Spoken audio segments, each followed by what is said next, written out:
يا أهلا بيكم. هعمل معاكم النهاردة كيكة من أحلى الكيكات اللي ممكن نعملها، كيكة البرتقال. هشة وخفيفة وطعمها بيطلع رائع. هنعملها بطريقة سهلة في الخلاط وبمكونات الكيكة العادية.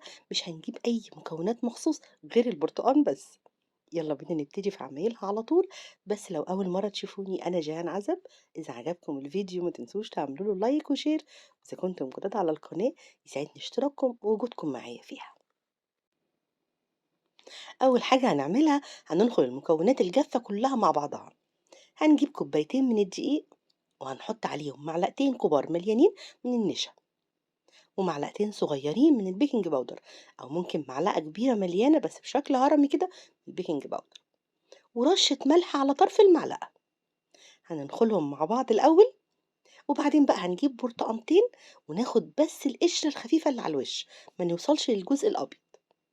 وخلوا البرتقانتين دول على جنب، هنحتاجهم بعدين. باحب أحط بشر البرتقان ده مع الدقيق، ما باحطوش في الخلاط. طعمه بيظهر أكتر وبيدي طعم أحلى للكيك. هنقلبهم بقى مع بعض كويس قوي، ونسيبهم على جنب شوية ونجهز بقية المكونات. هنجيب برتقانتين تانيين ونقشرهم بأي طريقة تعجبكم، وناخد بس قلب البرتقان نقطعه لقطع صغيرة، ونخلي بالنا لو في بذر نشيله. الوصفة كلها هنحتاج لها تقريبا 4 برتقانات أو 5 بالكتير حسب حجمهم. نجيب بقى الخلاط ونحط فيه 3 بيضات بحرارة الغرفة، ونحط عليهم كوباية من السكر، ومعلقة صغيرة من الفانيليا، وكوباية إلا ربع من الزيت، ونحط عليهم البرتقال اللي قطعناه.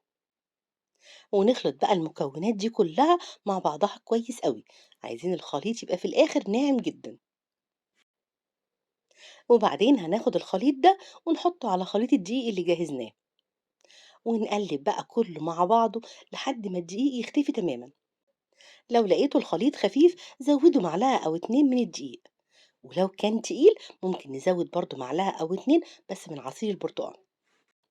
وبسباتشولا كده نجيب من تحت والجوانب، نتأكد إن كل الدقيق اتخلط. وأول ما نلاقي الدقيق اختفى نوقف خلط على طول. وده بيبقى القوام المظبوط اللي احنا عايزينه، مش خفيف ولا تقيل. بيبقى القوام ناعم وكريمي بالشكل ده. وهنكون مجهزين الصينية مدهونة كويس بقى بزبدة أو سمنة، وعليها رشة من الدقيق مغطية الصينية كلها. نحط فيها الخليط ونخبطها خبطتين كده بالراحة عشان ما يبقاش فيها أي فراغات. وهنكون مسخنين الفرن من أول ما بدأنا على درجة بقى 170 أو 180. نحطها في الرف الأوسط، هتاخد تقريبا من 30 ل 40 دقيقة.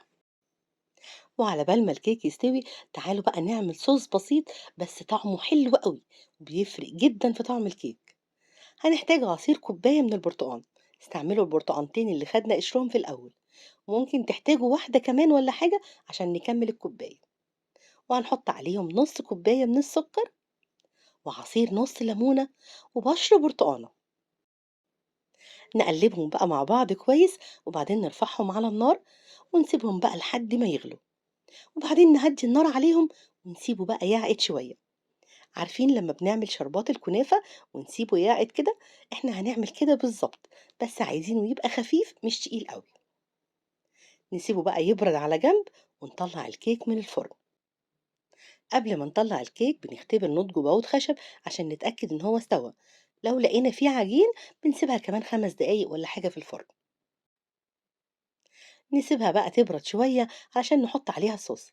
انا بصراحة ما قدرتش استنى، يعني يدوب اول ما هديت كده حطيت عليها الصوص على طول. بصوا بقى الجمال ده، كيكة هشة وطرية، مستوية كويس قوي، واخدة لون حلو من كل حتة.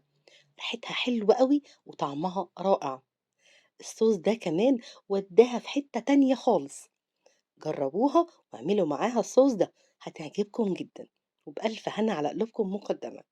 إذا عجبكم الفيديو ما تنسوش تعملوا له لايك وشير، وتفعلوا زر الجرس عشان يوصل ليكم إشعار بأي فيديو جديد هنزله. واشوفكم على خير.